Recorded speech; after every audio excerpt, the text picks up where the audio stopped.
Wan-Bissaka. Wan-Bissaka. The wingers don't like him. This is the Southampton Crystal Palace match preview. I'm joined with my co-host today, Rich. How you doing? I'm good. Yeah, it's been a decent week actually. To be fair, can't complain. Yourself? Well, long. Oh man, I haven't stopped today. Like I haven't actually sat down to chill out yet. So after this stream, I've got to build a wardrobe. So the grind don't stop. What, IKEA settings, yeah? Worse, Argos. Rest in peace. It's over for me. But you know, we're here to put Palace and the Sports and Palace. So obviously, after what happened on Monday, we were very disappointed about the result because we felt like we should have won that match. Do you think we'll carry the same kind of intensity into this match? Or I think so. That's the biggest plus side was the fact that we brought back the intensity in our game Monday night. So I guess PV must have had strong words and said, listen, we're not killing off the season right now. So the case is obviously now to repeat that. Don't get me wrong, this ain't going to be easy at all. But I guess Southampton themselves may feel like they're on the beach. They've had some weird results. Like they'll get fresh one week and beat Arsenal, or fresh by Chelsea, and they drew with the Seaweeds last weekend, I believe it was. So they're kind of like all over the place themselves as well. So they've played one more game than us. They are 2 points ahead of us with 40 points. A big however is they have a minus 16 goal difference, but we have a +2. So that tells me that they leak goals for fun. So if you don't outscore them, they will win that football match. And with how our finishing has been of the last month or two, are we able to outscore them? I don't know, but I'm just hoping that the Teta tweet is not got the curse, boy. He asked the fans to shout boom. Asked the fans to shout boom, the man ain't bagged yet. Mate, every time he misses a chance, the Homesdale's just go, what? No boom? No boom? It's all because of that song. It's just because of the song. You know what? That song is so bad that it's good.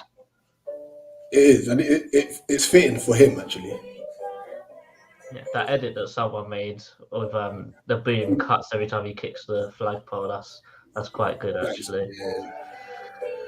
But as you said, Mateta's not finishing his dinner. Zaha hasn't finished his dinner.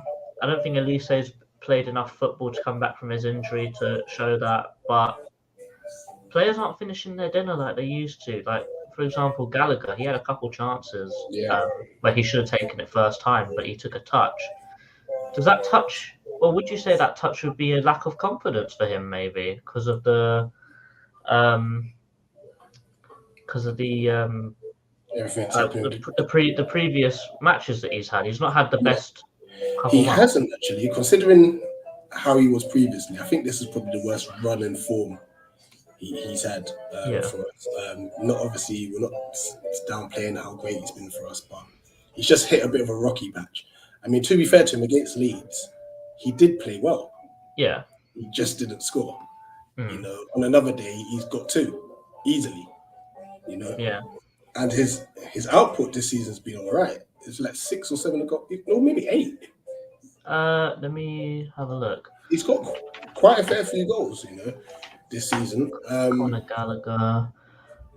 He has played 29 games, 8 goals, 3 assists. So he's in double figures for goal contributions. That's good. So for a guy of, how was he? 21, 22? 22?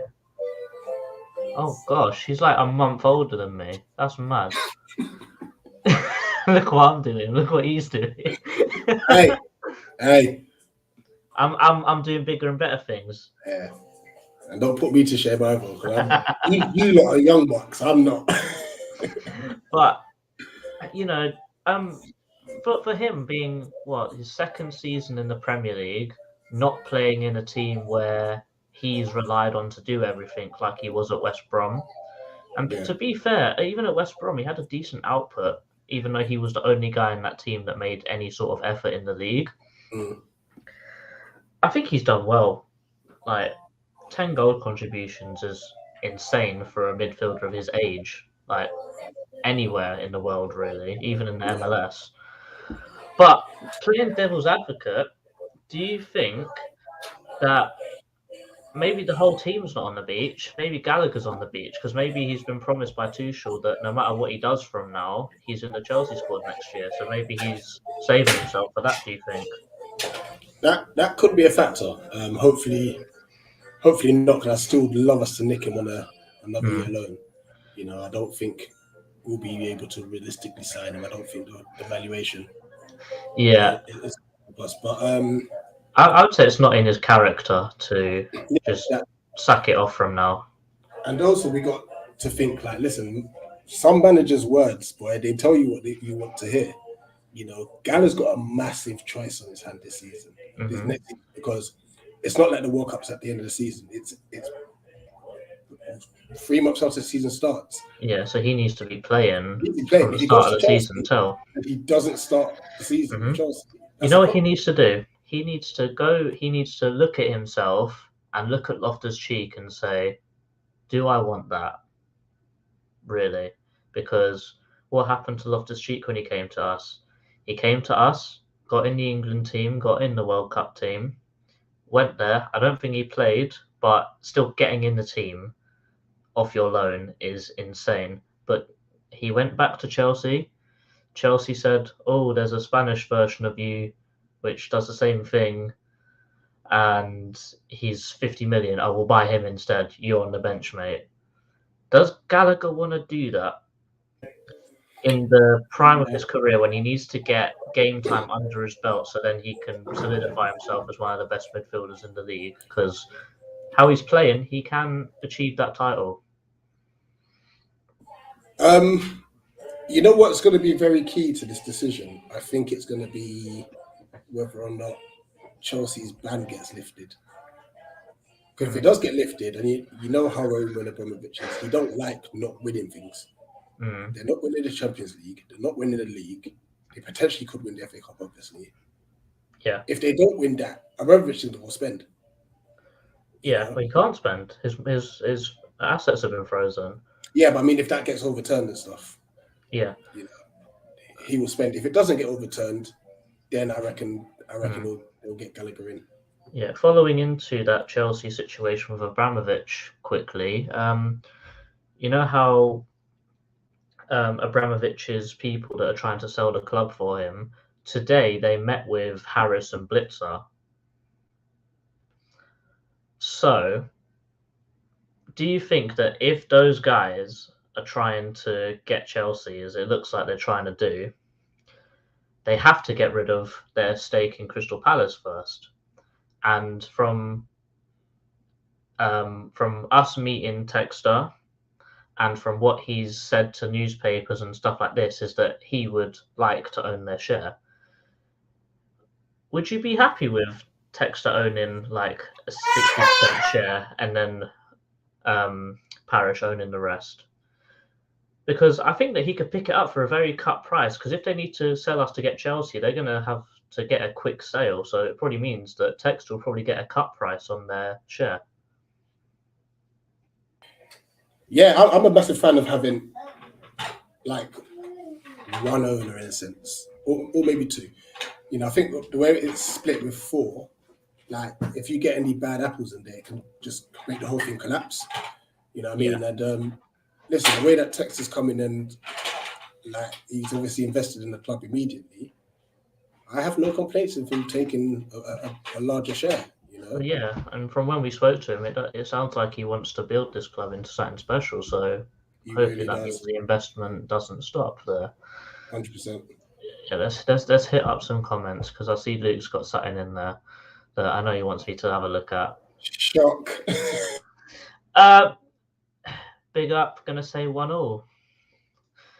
Gonna be a difficult game, but hopefully we're on it. I'm gonna say 2-1 Palace.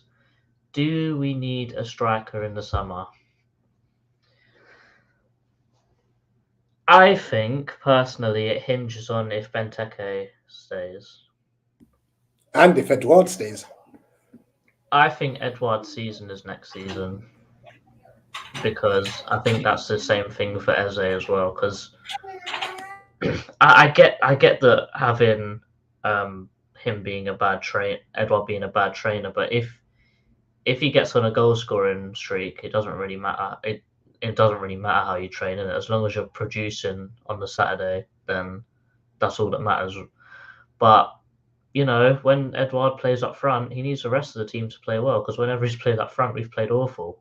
Well, the rest of the team's played awful. So, but when he's played on the left hand side, we've looked good.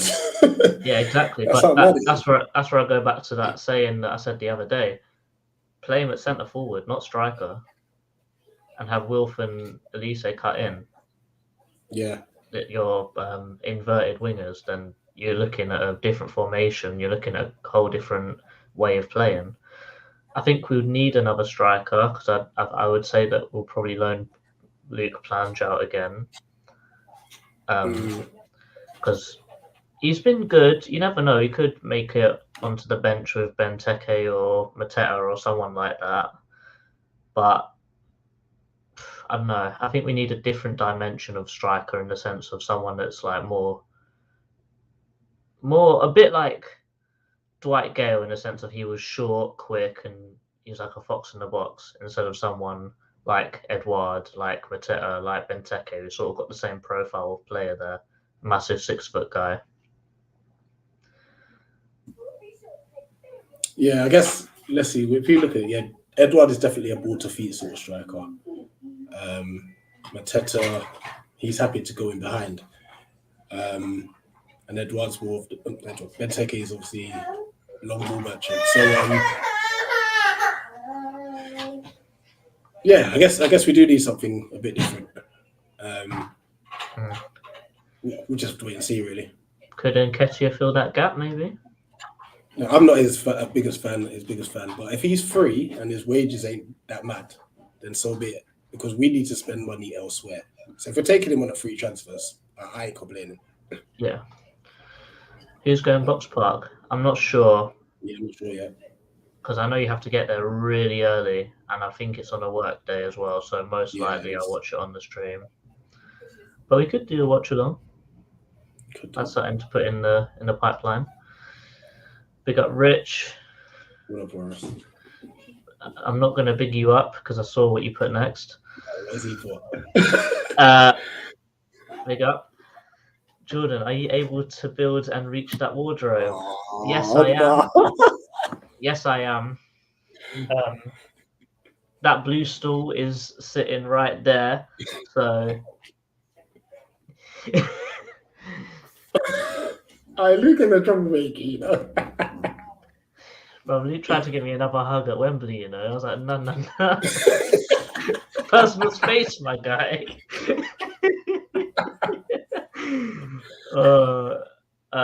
Any updates on looking in that Gallagher move as permanent? It's not happening. That's not happening. We're not spending that kind of money on one guy. No. Let's hope for another loan.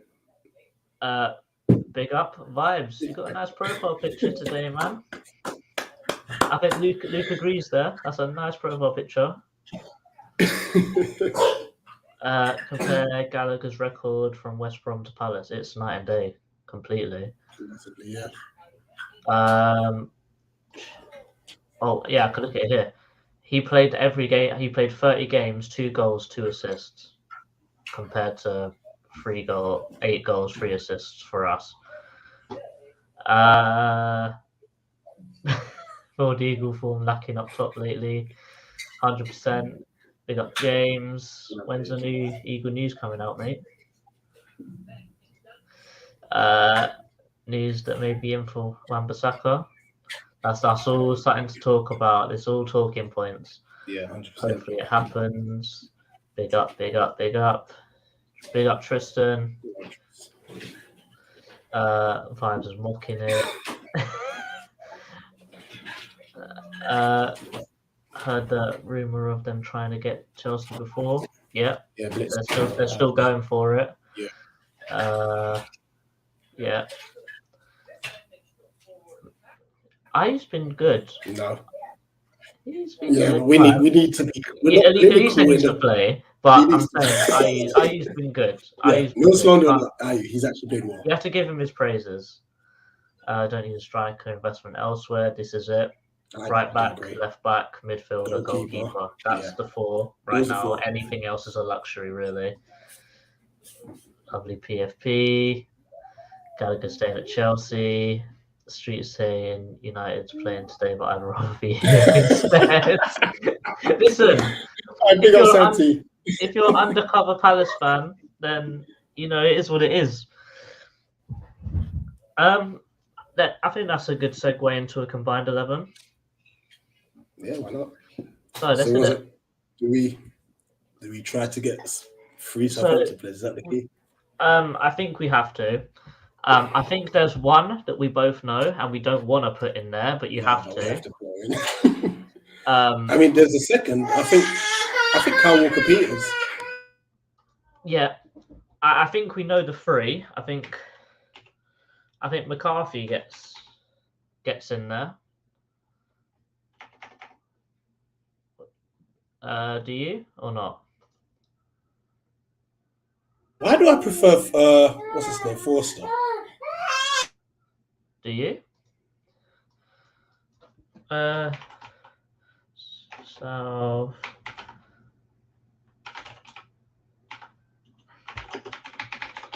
Southampton keepers.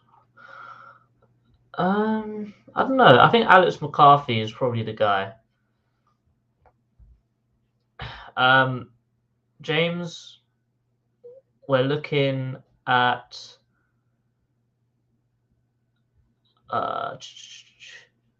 goalkeepers. I think that we have to get 3 of them guys in there, and I'm not sure where they're coming from. I know 2 of them. One's a midfielder and one's a right back. I think McCarthy has to go in there for the pure sake of that. What's his name? Alex McCarthy. Left back, Mitchell. Yep. Oh snap! Hold on. Let me change the right back. Right back, Livramento. Livramento, yeah.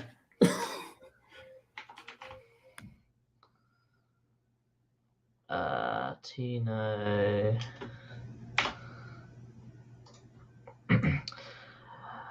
Who are Southampton centre backs? So they have got any centre backs? Salisu. Salisu's a good young player. He is, yeah. Do you want to throw him in, maybe? It's tough because our boys are good, I know Gay gets in there, 100%. Yeah, you know what? Yeah, Salisu over Anderson. Yeah. Oh, is my U key not working? There we go.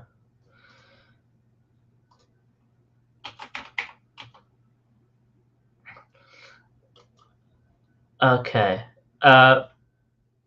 We're jumping straight in here with Gallagher. There's no way anyone else is getting in there. The DM. Saw how Maka played DM the other day, and that was fantastic. Do we put Kuyate in here or Maka?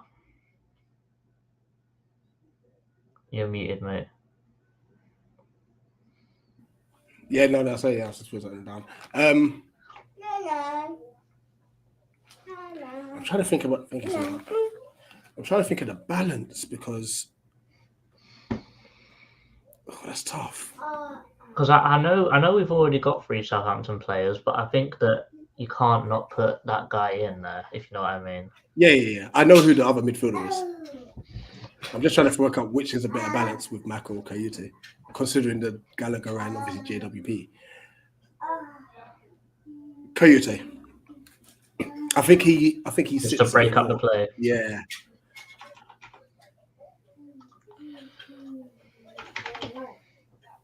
But it's a tough one, you know.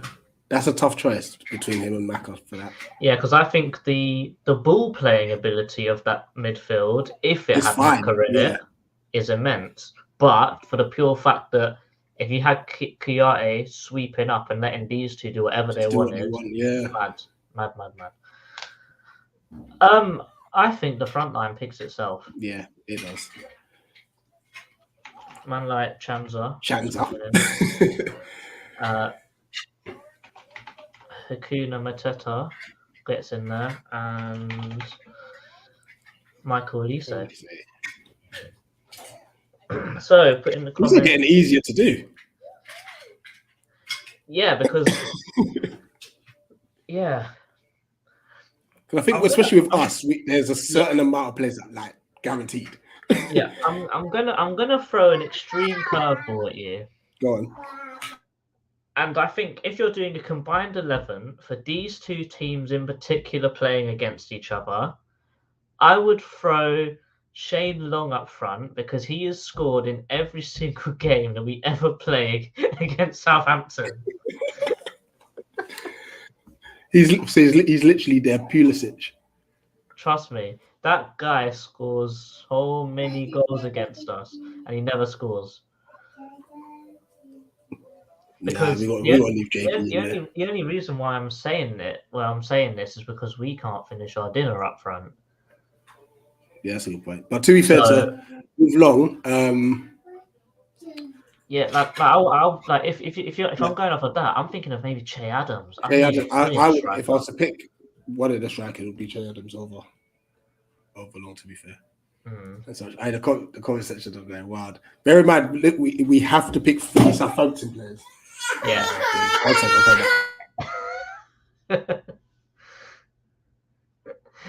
Oh man, well, you know, I'm just going off of, and I get that Livramento is injured, but the form of like certain players, I would say, kind of outweighs it. Like Mateta's, he's our most goal scoring threat. Don't get me wrong, but I'm just playing devil's advocate here. I'm not changing Mateta out of here, but I'm just giving suggestions. Like I think Che Adams probably gets the closest to pushing him out of the way.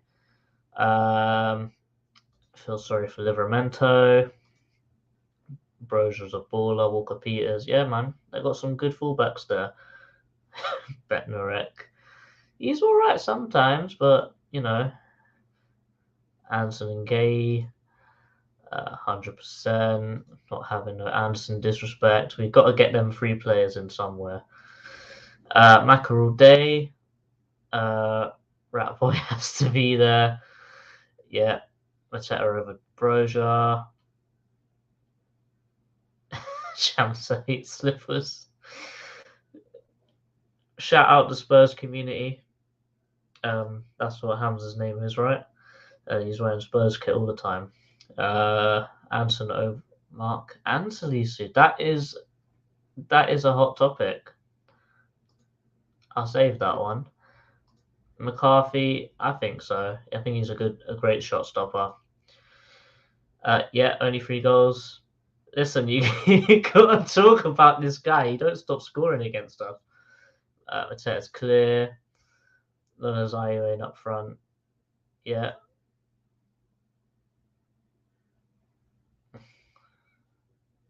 Yeah. I'm not sure.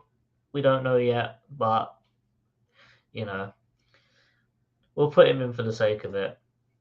As we put in Livramento, even though he's injured. Anson is criminally underrated. I think later on in the season, he's making a good push for Player of the Year. But, you know, put in the comments, well, who did you vote for the Player of the Year? I voted Mark. I think that I can't remember probably 1 or 2 times that he's made a mistake throughout the whole season. That's what I would say. What about you, Rich? Who did you vote for your Player of the Year? I said Mark because there's only, I think, 2 times which I think he's messed up this whole season so far. I was torn between him and TM. Really torn. But couldn't you say Mark's TM is probably most improved? I'd give that to Mateta. That's true. That's very true. So I eventually went for TM. Okay. But it was tough. It was tough. Like I was to and fro-in. Like who should get it? Mark, Tariq. So yeah, James voted Anderson. he's had a brilliant season as well. Actually, Yeah, especially like he had a few early errors, but now faultless. Yeah, Really, he is pretty much faultless, and he starts off a lot of our attacks as well. It's so Yeah. hard to decide. They've all been so good this year. yeah, it's hard because It's normally weird, isn't it? normally it's Zaha or the person who does the next best. As Yeah, a- no, normally it's Zaha or Gaita, isn't it? Because Gaita saves us all the time. But you know, this season you've actually got a proper vote on your hands. selection, yeah. 100%. I bet you that it will actually be a lot closer than you actually think because, as he says here, Mitchell gets young player. I went for Gallagher. I would at least say.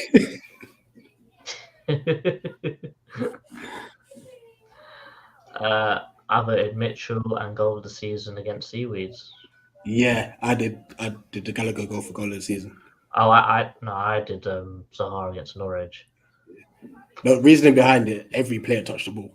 Yeah, I know, but I'm saying for the because I was there and I witnessed that strike after he missed that whack penalty. Oh yeah. Mate, what a goal! Because he kicked it and we thought it's coming at us, and it went bosh in the goal. You're thinking, get in there, but you know, everyone's got their own opinions, and we'll see who gets all their all the rewards and stuff. Yeah, Raksaki for under 23s. I think that goes without saying, really, doesn't it? Is he still joint top goal scorer of the under 23s league? I wouldn't surprise me. Yeah, he's had a very good season. 100%. But yeah, is there any changes you'd make to that combined 11? And if anyone's got any changes, put it in the comments. Bear in mind, we have to have at least 3 Southampton players in. Yeah, because we have 4 in there now. Oh, who's the 4th? McCarthy, Salisu, Livramento, JW. Oh, snap, yeah. Then Salisu can come out for Anderson then.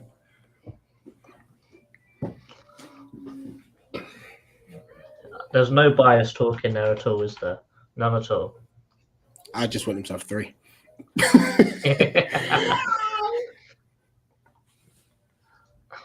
Dan Statman coming clutch, joint second, but still from the wing, he's not even a striker. So that's an extremely impressive goal return. Yeah, 100%. But someone that just graduated from the under 18s as well, didn't he? It's his first season in the 23s. Yeah. So, mate, he's got a good career ahead of him, and also Vieira wants to try him and Teo out in the Prem a little bit. Yeah, I'm hoping they do get a few games towards the end of the season. So. Good team, to be fair. I reckon that'll get Europe.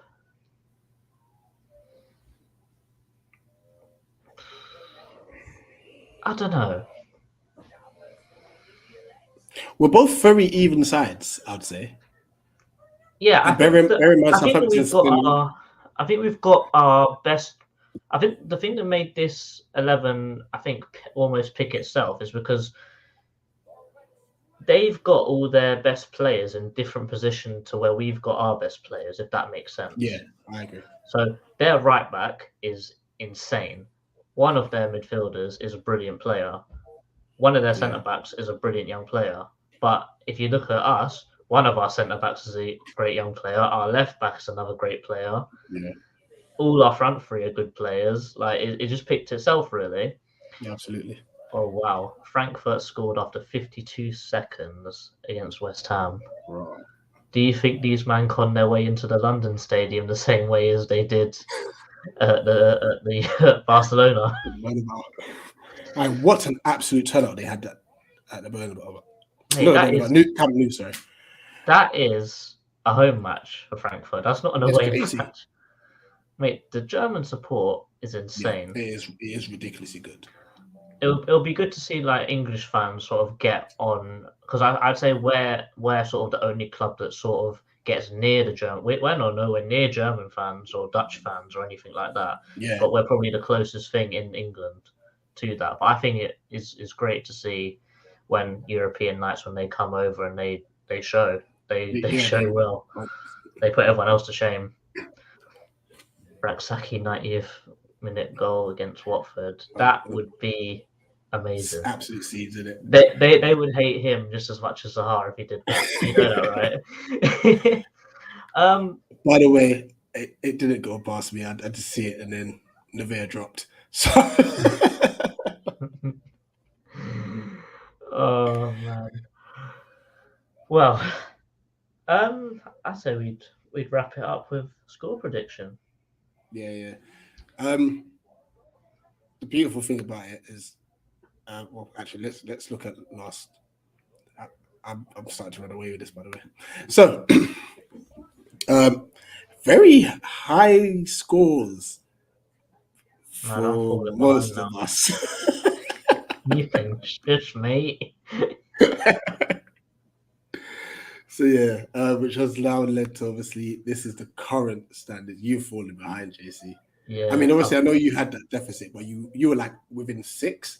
yeah. I've dropped it now. I'm not catching up anytime soon. You've absolutely ballsed it up. But anyway, like next season, we'll start proper, fresh. Like, Fresh, just like my trim. Fresh. oh man. So what we did earlier, as we didn't have a guest on, we've actually put in our predictions for this week, so they're all there, ready to go and stuff. Let's pick out a few. I think the one we should start with is that two of us picked Brentford to beat United. Yeah, which was interesting to see actually. What was your thoughts behind that one? I think the form and the intensity that Thomas Franks has put into that team of the last couple months is insane, and the fact that United are on the back foot all the time. Ericsson could so easily pick a pass around Maguire and Lindelof that it wouldn't surprise me if Brentford maybe score more. It genuinely wouldn't. However, Ronaldo's on form, but I'm not really sure. But I went with Brentford because it'll be funny just to get points because United lost to Brentford. Yeah, I mean, I've gone for a draw in that fixture. I think United at the moment are just a bit too reliant on Ronaldo. Whilst on the other side, they can't really defend. And the way Brentford are playing at the moment is a bit mad. Yeah. There are rumours that Maguire is out for the season, so maybe they'll play better with Eric. He best come back at Sellers Park because 100%. we will bag a hat trick. Yeah. We'll put 3 goals if he's playing. I think another questionable one is probably my pick for Wolves Seaweeds. I don't think that's questionable though. I think it's questionable that I'm giving them a point. That's why I'm saying it's questionable. No, you're literally not saying that they're winning. I would never say that. Even if they played Norwich is slapping them 3-0. But yeah, some good games though. And there's some really, really interesting games, obviously. I think Norwich Villa will be an underrated game. Yeah, I have got a Villa win, but I won't be surprised if Norwich did, because Villa are struggling, like form-wise. They ain't doing too good. Newcastle could have a say in the title race. Yeah. They're in great form at the moment. Nate picks Leicester to beat Spurs. Yeah. Which, away from home, that's going to be tough. If it was at the KP, I would have said yeah. I don't know. I don't think that you could break down Conte's 5 at the back at home. That's my thoughts behind it. But Maddison is known to thread a beauty of a pass through a million people. So yeah, this is it. I don't think anything is too out there this week. Let's have a look at just quickly. Obviously, let me get rid of this thing. Let's discuss, obviously, the relegation battle, and then we can wrap up. Burnley have now crawled back to be. They're now 1 point ahead of Everton. Everton obviously have a game in hand on them. With Everton playing Chelsea, if Burnley get a result at Watford, it could be 4 points. Mm-hmm. It could be 4 points, and Everton's running is terrible. And then Leeds have got a bad running as well. So the point they picked against us was very handy. So yeah, Everton are playing Chelsea, then they're playing Leicester, so there's not easy games. Then you got Watford, which you could probably look at it and say 3 points, probably. Points. Yeah. But then Brentford, you don't want to play Brentford now. You probably would want to play us, depending on how we're playing. Yeah. But then Arsenal, last game of the season, them man are fighting for top 4. You don't want to play them unless they're solidified in there. So that run to the end. Next 4. No, let me have a look. Leeds. I think it's the next 4 is mad. That's Villa. I don't want Villa. Where are they? 16th.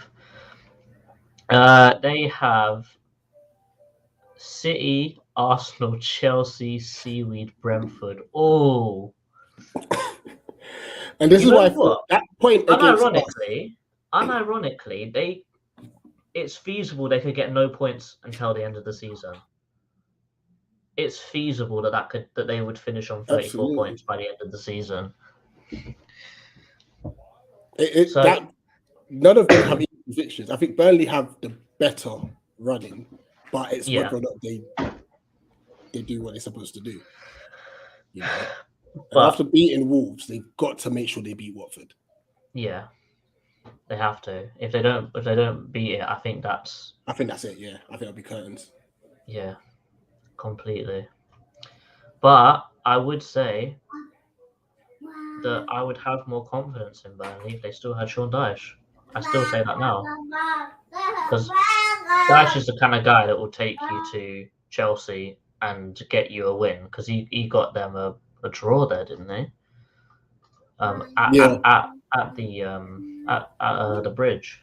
Yeah. What is Burnley's run? Burnley's run is Watford, Villa, Spurs, Villa again, and then Newcastle. Newcastle's probably one of the toughest games. But then they did beat Wolves, and Wolves aren't an easy team to beat all the time. Not. You know, so this is what I'm saying. It's a very interesting game week. Very interesting. What Burnley need to do is stay ahead of Everton, because and then have it in their hands where hopefully they just match Everton's fixtures and results. Because, like I said, Everton's next 3 and Leeds' next 4 are mad. I'll put this question to the comments.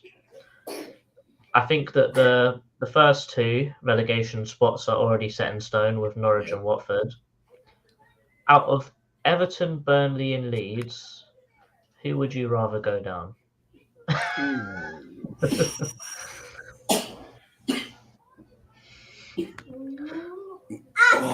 man! Now that Leeds are creeping into, I'm still Everton. Lampard needs to get relegated. Yeah, I'm saying it's gotta be Everton, because Lampard needs to get gone. Van der Beek needs to get out of here. He needs to get gone. Man chose them over a relegation fight, but gets relegated. That would be so funny to me. And we need to keep playing Burnley, man. Burnley is one of the best days out. It really is. It's a long coach journey, but you get there like 2.5 hours before kickoff. There's a cricket club. You can go there, have a nice drink, food. It's lovely. And you can get Dan on the channel more. My guy Dan, shout out. He is a good lad, to be fair. He is a top lad. But yeah, I guess we'll see. I think everyone's saying Leeds, but Everton will be banner. Hopefully Lampard will come after once they've gone down. Oh, that was a fluke relegation. You know, that relegation was average. You know, the championship's a fluke. We were already getting relegated before I took over. They're not a big enough club for me. Oh, I hope he does. I hope it's just him personally. Everton, if they didn't have Lampard, I want them to survive. If they have Rafa, they're staying up. You know that, right? You know what's bad? It actually would keep them up. He's a specialist of keeping people in the league. That's a good point. Well, I think that just about wraps it up. Yeah, 100%. As always, like, share, subscribe. We're on the road to 1,000 subs. It's amazing. What are we on now? We're on 800 and something. 868. Well, 132 more, I think. And you see Rich doing a match preview or a review with the one chip challenge. So that is where you get your clips ready, you get your popcorn ready, you get your drink ready. That's going to be one of the better streams, I'm telling you. But it will be funny. Just before we go, guys, not in this comment section here, but when this stream ends, go back to this stream and just chuck in some suggestions of what we could do in the preview, things that you've enjoyed or anything you want to see different.